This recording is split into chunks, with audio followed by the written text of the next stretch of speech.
அனைவருக்கும் எனது அன்பான வணக்கம். இன்னைக்கு நான் ஒரு முக்கியமான விஷயத்தை சொல்ல போகிறேன். ரொம்ப ஏழை குடும்பங்க, ரொம்ப வசதி இல்லாத ஒரு பொண்ணு. அந்த பொண்ணோட பேர் ரஹத் தஸ்லீம் அப்படிங்கிறது தான் அந்த பொண்ணோட பேர். ரொம்ப படிப்பறிவு கிடையாது அந்த பொண்ணுக்கு. ஆனால் அதுக்கு டாக்டர் படிக்கணும் அப்படின்னு ரொம்ப ஆசை. படிக்க வைக்க முடியல. அவங்க அப்பா என்ன பண்ணிடுறாரு, இம்தியாஸ் அப்படிங்கிறவருக்கு அந்த பொண்ணை கல்யாணம் பண்ணி கொடுத்துட்றாரு. அந்த பொண்ணு கல்யாணம் பண்ணிக்கிட்டு வந்துடுது. ஆனால் அதுக்கு மேற்கொண்டு படிக்கணும்னு ரொம்ப ஆசைங்க அதுக்கு. அதனால் அது என்ன பண்ணுது, அவரோட கணவர்கிட்ட கேட்குது, நான் படிக்கணும் மேற்கொண்டு அப்படின்னு கேட்ட உடனே அவர் மறுக்கிறாரு. ஆனாலும் அதால் முடியல. நான் எப்படியாவது படிக்கிறேன், நான் அவங்ககிட்ட எந்த உதவியும், ஏன்னா இம்தியாஸுக்கே வருமானம் கிடையாது.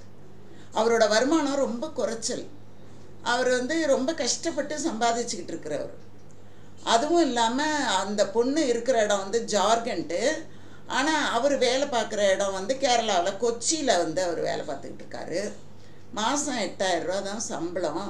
2 குழந்தைங்க வேற. இந்த நிலையில் எப்படி படிக்க வைக்க முடியும்? ஆனால் அந்த பொண்ணுக்கு கொஞ்சம் தையல் தெரியும். அந்த தையலை வச்சுக்கிட்டு அந்த பொண்ணு என்ன பண்ணுது, அந்த பணத்தை வச்சுக்கிட்டு படிக்குது. அதுக்கு என்ன ஆசைன்னா, நிறைய பொது அறிவு சம்மந்தப்பட்ட இதெல்லாம் படிக்கணும்னு அதுக்கு ரொம்ப ஆசை. அது மாதிரி நல்லா படித்து ஒரு பட்டதாரியாகவும் மாறிடுது அந்த பொண்ணு. ஆனால் ஏழ்மையிலேருந்து அதால் விடுபட முடியல. கனவுகள், பெரிய பெரிய கனவுகள், மிக அதிகமான கனவுகள், எப்படியும் நாம் அதை அடைந்து விடுவோம் என்ற ஒரு நம்பிக்கை. அந்த நிலையில் அந்த பொண்ணு என்ன பண்ணுது, இந்த கவுன் பனை கா குரோர்பதி அப்படிங்கிற ஒரு ப்ரோக்ராமை அந்த பொண்ணு பார்க்குறா. பார்க்கும்போது என்ன நினைக்கிறா, இதில் நாமளும் கலந்துக்கணும் அப்படின்னு ஒரு ஆசை வருது. 10 வருஷம் ஒவ்வொரு நாளும் அதுக்கான முயற்சியில் ஈடுபடுறது. ஏன்னா அவங்க முதல்ல எஸ்எம்எஸ் தான் நான் கலந்துக்கணுங்கிறதுக்காக அனுப்ப சொல்லுவாங்க. அந்த மாதிரி இந்த பொண்ணு என்ன பண்ணுறா, நானும் இந்த நிகழ்ச்சியில் கலந்துக்கிறேன் அப்படின்னு சொல்லிட்டு ஒரு எஸ்எம்எஸ் அனுப்புகிறா. ஒவ்வொரு முறையும் அவளோட எஸ்எம்எஸ் நிராகரிக்கப்படுகிறது. அது 10 வருஷமாக அனுப்பிக்கிட்டு இருக்கா. அவளோட தொடர் முயற்சி பாருங்கள், இடைவிடாத முயற்சி. எப்படியும் நான் இதில் கலந்துக்குவேங்கிற ஒரு நம்பிக்கை.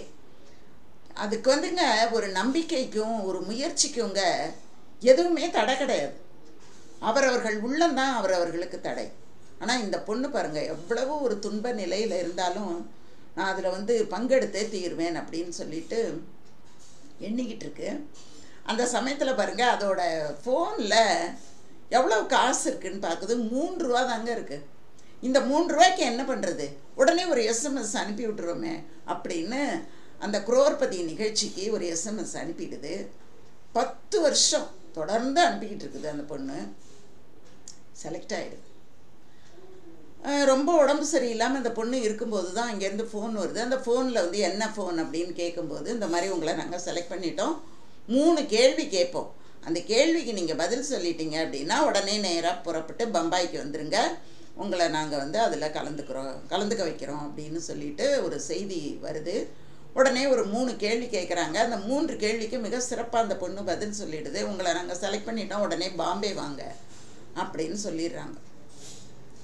இதுவே வறுமையில் இருக்குது, இது ஜார்க்கண்டில் இருக்குது, கஷ்டத்தில் இருக்குது, 2 பிள்ளைங்களை வச்சு வளர்க்க முடியல. இந்த நிலையில் எப்படி போகிறது பாம்பேக்கு அப்படின்னு அதுக்கு புரியவே இல்லை. அங்கேயும் இங்கேயும் காசை திரட்டி எப்படியாவது போகலாம் அப்படின்னு நினச்சிக்கிட்டு அவங்க கணவர்கிட்ட கேட்குது. அவர் சொல்கிறாரு, கொஞ்சம் யோசிச்சு பாரு, இந்தியா முழுவதுலேயும் கலந்துக்கிற நிகழ்ச்சி அது, எவ்வளோ பெரிய அறிவாளிகள்லாம் அதில் கலந்துக்கிறாங்க. அப்படிப்பட்ட இடத்துல உன்னால் ஜெயிக்க முடியுமா? தெண்டமாக இருக்கிற காசை கொண்டு போய் நீ செலவு பண்ணிட்டு வந்துடாத அப்படின்னு சொல்கிறாரு. ஆனாலும் இது இடைவிடாமல் அவர்கிட்ட கேட்டுக்கிட்டே இருக்கு தொடர்ந்து. உடனே அவரே பார்க்குறாரு, பாவம் 10 வருஷமாக கேட்குறா, சரி போயிட்டு வரட்டும் அப்படின்னுட்டு, சரி உன்னால் முடிஞ்சால் நீ போயிடு அப்படிங்கிறாரு. இந்த பொண்ணு காசெல்லாம் எடுத்துக்கிட்டு ஸ்டேஷனுக்கு ஓடி போய் டிக்கெட் புக் பண்ணலான்னு போனால் டிக்கெட் எல்லாம் ஃபுல்லாகிடுது. இந்த பொண்ணுக்கு இடம் கிடைக்கல. அதுக்கப்புறம் என்ன பண்ணுறது அப்படின்னு கேட்கும்போது, நீங்கள் வேணால் ஃப்ளைட்டில் போங்க அப்படின்னு சொல்லிடுறாங்க. ஏன்னா அவங்க சொன்ன நேரத்துக்கு போகணுமே. அப்பா போய் தன்னோட சொந்தக்காரவங்கக்கிட்ட போய் அந்த பொண்ணு பணம் கேட்குது. அவங்க சொல்கிறாங்க, உனக்கு இதெல்லாம், இந்த ஆசையெல்லாம் உனக்கு தேவையா? இப்படி தாங்க நம்மளை கொஞ்சம் கொஞ்சமாக நம்மளை இறக்கிக்கிட்டே இருப்பாங்க எல்லாரும். அதை கண்டெல்லாம் பயப்படவே கூடாது. அதுக்காக தான் இந்த கதையை நான் உங்களுக்கு சொல்கிறேன். நம்மளை தாழ்த்திக்கிட்டே இருப்பாங்க. அந்த மாதிரி போய் பணம் கேட்க போகும்போது, ஐயோ ஒன்னாலெல்லாம் இதெல்லாம் முடியுமா, இதெல்லாம் உனக்கு எதுக்கு இப்படி ஒரு ஆசை அப்படின்னு சொல்கிறாங்க. ஆனாலும் அந்த பொண்ணு கேட்கல. இல்லை நீங்கள் தயவு செஞ்சு எனக்கு கொடுங்கன்னு மேலே மேலே பேசுது. எறும்பு ஊற கல்லும் தேயும்னு சொல்கிற மாதிரி திரும்ப திரும்ப கேட்ட உடனே அவங்க கொஞ்சம் பணத்தை கொடுக்குறாங்க. அதை எடுத்துக்கிட்டு அது வந்து பாம்பே வந்துடுது. இந்த இம்தியாஸும் என்ன பண்ணுறாரு, கேரளாவிலேருந்து புறப்பட்டு பாம்பேக்கு வந்துடுறாரு. 2 பேரும் அந்த நிகழ்ச்சியில் கலந்துக்கிறாங்க. ரொம்ப சந்தோஷமாக இருக்குது அந்த பொண்ணுக்கு. 3.5 லட்சம் ரூபாய் முதல்ல அதுக்கு கிடச்சிருது. அமிதாப் பச்சனுக்கு ஒரே ஆனந்தம்.